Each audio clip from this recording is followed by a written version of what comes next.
नाना जी भूत आ गया। बचपन की यादें भी कमाल की होती हैं, खासकर जब जून की इस तपती दोपहर में दफ्तर के कंप्यूटर स्क्रीन के सामने बैठकर अचानक वो दिन याद आ जाए। चलिए उस बच्चे की यादों के पिटारे से एक बेहद खूबसूरत और आम सा किस्सा निकालते हैं, जो आज बड़े होने पर उसकी आंखों में हल्की सी नमी और चेहरे पर मुस्कान ले आएगा। यह तब की बात है जब नानी के गांव या कस्बे में बिजली जाना एक त्योहार जैसा होता था।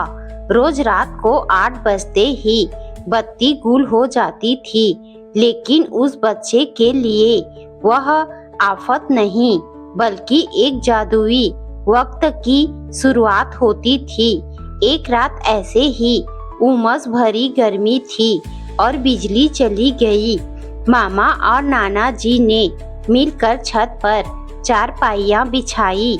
नानी ने कुएं के ठंडे पानी का छिड़काव फर्श पर किया, जिससे उस सूखी सीमेंट से उठने वाली सौंधी सी महक पूरे माहौल में फैल गई।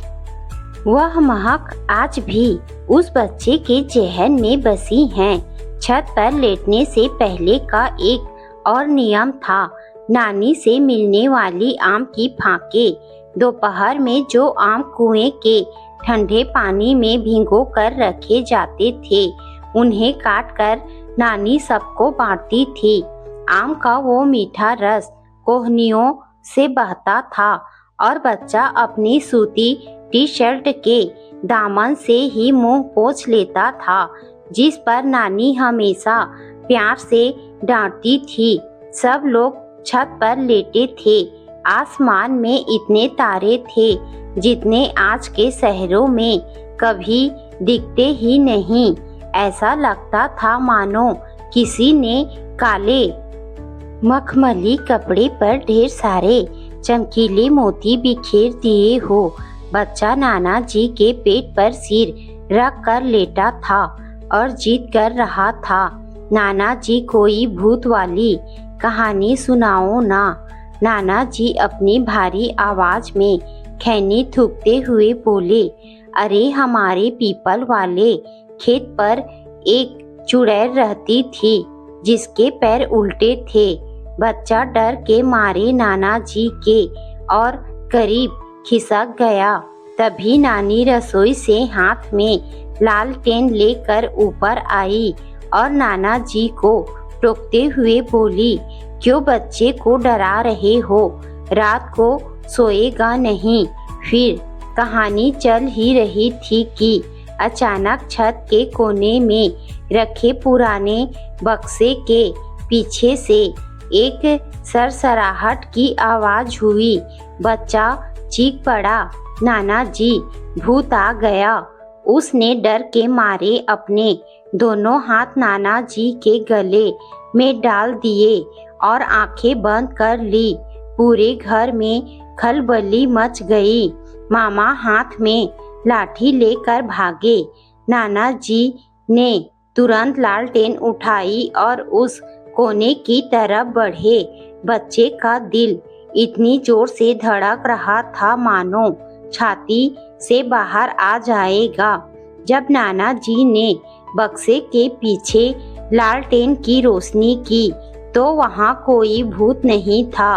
नानी की पालतू बिल्ली पूंछ कटी वहाँ रखे एक खाली डिब्बे में अपना मुंह फंसाए बैठी थी और उसे निकालने के चक्कर में छटपटा रही थी।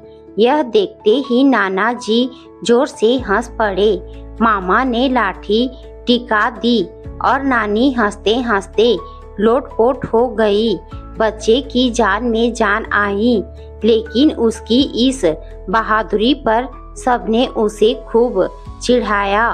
फिर नानी ने उसे अपनी छाती से लगाया, उसके माथे पर हाथ फेरा, अपनी सूती साड़ी के पल्लू से उसका पसीना पोंछा और कहा, सो जा राजा बेटा, नानी के होते कोई भूत नहीं आएगा।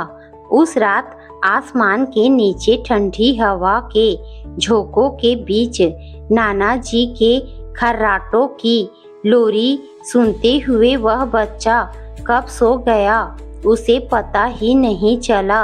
सुबह की शुरुआत भी कमाल की होती थी।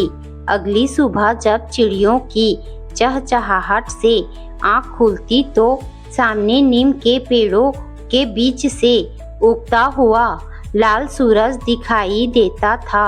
नीचे से नानी के हाथ की मथानी चलने की घूम घूम आवाज और चूल्हे पर खौलती हुई कड़क चाय की खुशबू सीधे छत तक खींची चली आती थी।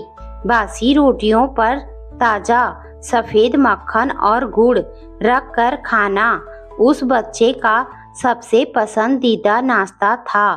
आज जब वह लड़का दफ्तर के काम से थक कर अपने फ्लैट की बालकनी में खड़ा होता है तो सामने सिर्फ कंक्रीट के ऊंचे ऊंचे टावर और गाड़ियों का धुआं और शोर दिखता है। ना वो तारे दिखते हैं, ना वो सौंधी मिट्टी की खुशबू आती है और ना ही वो बेफिक्री की सुबह होती हैं। वह सोचता है कि आज उसके पास ब्रांडेड कपड़े हैं, एसी हैं, इन्वर्टर हैं, बिजली कभी नहीं जाती, लेकिन वो जो लालटेन की मध्यम रोशनी में नानी का हाथ पकड़कर सोने का सुकून और वो सोंधापन था, वो अब इस शहर के किसी आलीशान कोने में भी नहीं मिलता। सचमुच हम बड़े होकर अमीर तो बन गए, लेकिन वो बचपन वाला बचपन कहीं पीछे ही छूट गया।